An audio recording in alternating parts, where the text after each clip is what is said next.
Korean director की एक film script जिसे न कोई प्रोड्यूसर अपनाने को राजी हो रहा था और न ही किसी बड़े फिल्म स्टूडियो ने इसे मौका देने के लायक समझा। जहां भी ये अपनी स्क्रिप्ट को लेकर जाता वहां से सिर्फ धोखे और ना के सिवा इसे कुछ नहीं मिलता। कोई इसे बेहद ज्यादा वायलेंस बताता तो कोई इसे बेहद डार्क। किसी ने ये तक भी कह दिया कि ऐसा कंटेंट तो चलेगा ही नहीं। कोई इसे जरूरत से ज्यादा बेकार मानता तो कोई इसे पूरी तरह से लॉजिक से परे बताता। कई सालों तक इसका राइटर कई अलग अलग जगहों के दरवाजे खटखटाता रहा, उम्मीद करता कि कोई तो इसकी स्क्रिप्ट को समझेगा, लेकिन हर बार इसे निराशा ही हाथ लग रही थी। 10 साल तक ये स्क्रिप्ट एक ही फाइल में बंद रही, एक ऐसे आइडिया के साथ जिसे कोई समझना ही नहीं चाहता था। बड़े बड़े स्टूडियो जो हर साल करोड़ों रुपए की फिल्म बनाते हैं, उन्होंने एक ही झटके में इसे रिजेक्ट कर दिया। कुछ को इसकी स्क्रिप्ट असहज करने वाली लगी तो कुछ को लगा कि इसे देखने वाले लोग समझ ही नहीं पाएंगे। लेकिन हर बार फेल होने के बावजूद इसका राइटर पीछे हटने वाला नहीं था। इसे भरोसा था कि ये स्क्रिप्ट सिर्फ एक फिल्म ही नहीं बल्कि एक दिन ये सिनेमा की डायरेक्शन बदलने वाली है। जिस स्क्रिप्ट को कई सालों तक ठुकराया गया, जो हर दरवाजे से खाली हाथ लौटी, वही एक दिन सिनेमा की हिस्ट्री रचने वाली थी।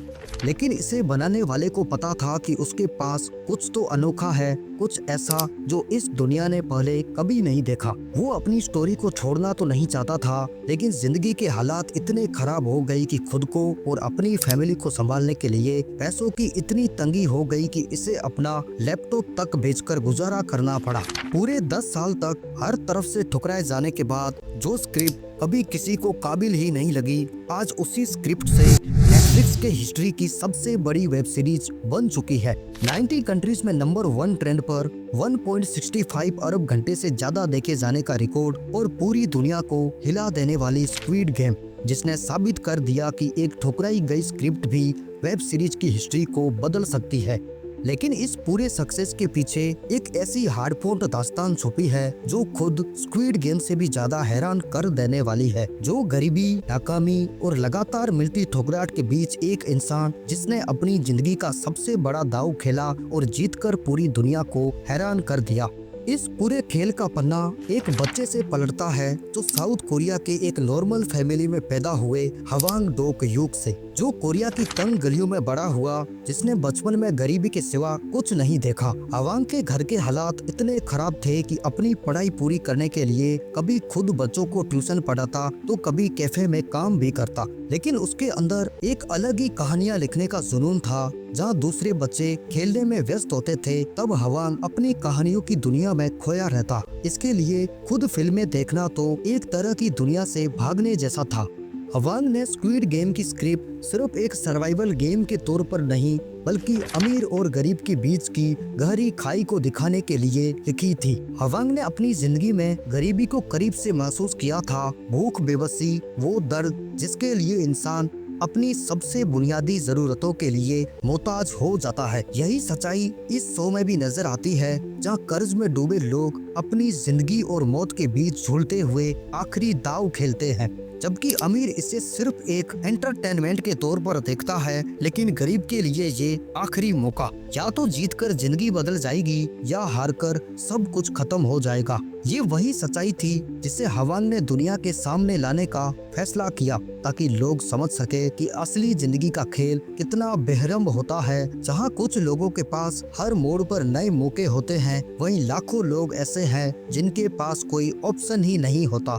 2008 और 2009 में जब पूरी दुनिया रिसेशन से जूझ रही थी, तब इसने एक ऐसी कहानी लिखनी शुरू की जो समाज की हकीकत को दिखाती थी। वो देख रहा था कि कैसे गरीब लोग कर्ज में डूब रहे हैं और अमीर होते जा रहा है, और सिस्टम उन लोगों के खिलाफ था जो सबसे कमजोर थे। इसी से हवांग को स्क्विड गेम का पहला आइडिया आया। अगर किसी को अपनी जिंदगी के लिए खेलना पड़े तो वो कहां तक जाएगा। हवांग ने धीरे धीरे वक्त के साथ कोरिया में अपनी पढ़ाई और जॉब्स करके एक एक पैसे को जोड़कर यूनिवर्सिटी ऑफ सदर्न कैलिफोर्निया में फिल्म मेकिंग सीखने के लिए जाता है। कैलिफोर्निया जाकर उसे मिराकल माइल्स जैसी कई शॉर्ट फिल्में बनाने का मौका मिलता है। लेकिन असली लड़ाई तब शुरू होती है जब हवांग अपनी पहली बड़ी फिल्म दिखने का सपना देखता है। पैसे तो कम थे ही, लेकिन जुनून अटूट था। हर दिन छोटी मोटी नौकरियां करता और रात में अपनी स्क्रिप्ट को लिखता।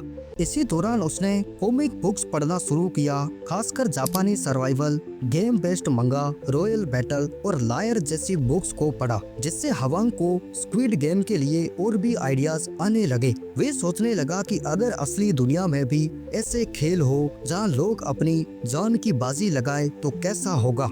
उसने इसी सोच को अपनी स्क्रिप्ट में डालना शुरू किया, लेकिन इसे पूरा करने में हवांग को कई साल लग गए। 2010 में हवांग ने अपनी स्क्रिप्ट को पूरा किया, लेकिन जब इसे किसी स्टूडियो के पास ले गया तो हर जगह से नकारा गया। प्रोडक्शन कंपनियां और स्टूडियो ने इसे बेहद ज्यादा वायलेंस पैदा करने का कहकर ठुकरा दिया। कुछ ने कहा कि लोग इसे समझ ही नहीं पाएंगे, कुछ को लगा कि ये कॉन्सेप्ट ज्यादा रिस्की है। लगातार रिजेक्शन झेलने के बाद हवांग की हालत पैसों की तंगी के कारण इतनी खराब हो गई कि इसे अपना लैपटॉप तक बेचना पड़ा, जिससे स्क्विड गेम की पूरी स्क्रिप्ट लिखी गई थी। उसके पास खाने और जीने के लिए पैसे तक नहीं बचे थे। मजबूरी में हवांग ने इस प्रोजेक्ट को ठंडे बस्ते में डाल दिया और अपनी दूसरी फिल्मों पर ध्यान देने लगा।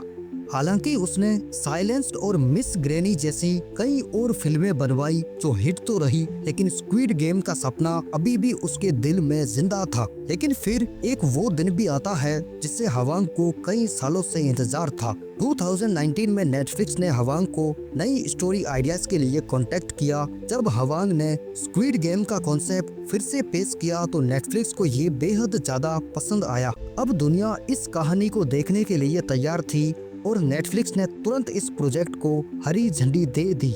नेटफ्लिक्स ने इस सीरीज के लिए करीब $21.4 मिलियन का ऑफर रखा और कहा कि इसे खुद तुम अपने हिसाब से बनाओ और खुद ही डायरेक्ट करो। हवांग के लिए पहली नजर में ये अमाउंट बेहद बड़ा लग रहा था, लेकिन जब ये सीरीज सुपर हिट हुई तो नेटफ्लिक्स ने इससे $900 मिलियन से भी ज्यादा की नेट जनरेट कर ली, मतलब खर्च किए गए अमाउंट से 40 गुना ज्यादा। फंडिंग मिलने के बाद भी चैलेंजेस खत्म नहीं हुए। हवांग ने इस सीरीज में अपनी पूरी जान लगा दी। 10 साल तक उसकी स्क्रिप्ट का रिजेक्ट होने का जुनून इतना ज्यादा था कि स्क्विड गेम की शूटिंग में भी स्ट्रेस भी इतना ज्यादा बढ़ गया कि हवांग की हेल्थ पर भी असर पड़ने लगा। उसने खुद बताया था कि इस सीरीज को बनाते समय उसने इतना ज्यादा स्ट्रेस लिया कि जिसके कारण इसके 6 दांत तक गिर गए। इसे हर सीन पर बारीकी से काम करना था। Casting, set design, VFX, background score सब कुछ परफेक्ट होना चाहिए था। इस शो की थीम इतनी ज्यादा डार्क थी कि हर छोटी डिटेल मायने रखती थी। 17 सितंबर 2021 को स्क्विड गेम नेटफ्लिक्स पर रिलीज हुई तो पहले ही वीक में ये शो दुनिया भर में छा गया। 90 से ज्यादा देशों में नंबर 1 ट्रेंड पर करने लगा और नेटफ्लिक्स की अब तक की सबसे ज्यादा देखे जाने वाली सीरीज बन गई। जिस स्क्रिप्ट को कभी बेहद ज्यादा डार्क और हर बार रिजेक्ट किया गया था, आज वही स्क्रिप्ट हिस्ट्री बना चुकी थी। असल में 2010 के बाद OTT प्लेटफॉर्म्स में कंपटीशन बहुत बढ़ गया था। खासकर कोरियन ड्रामा का क्रेज इतना तेजी से बढ़ रहा था। नेटफ्लिक्स को एक ऐसी सीरीज चाहिए थी जो न सिर्फ कोरिया बल्कि पूरी दुनिया में हिट हो सके। स्क्विड गेम का कॉन्सेप्ट यूनिक तो था ही, इसमें नॉर्मल लोग कर्ज में डूबे हुए जानलेवा खेल खेलते हैं, या तो करोड़ों मिलेंगे या फिर जान जाएगी। नेटफ्लिक्स को लगा कि ये कहानी लोगों को पसंद आ सकती है और नेटफ्लिक्स ने इसके राइट्स खरीद लिए। लेकिन हवांग को शूटिंग के दौरान कई दिक्कतें आई। कम बजट, कड़ाके की ठंड में शूटिंग और दिन रात इस सीरीज पर काम करना।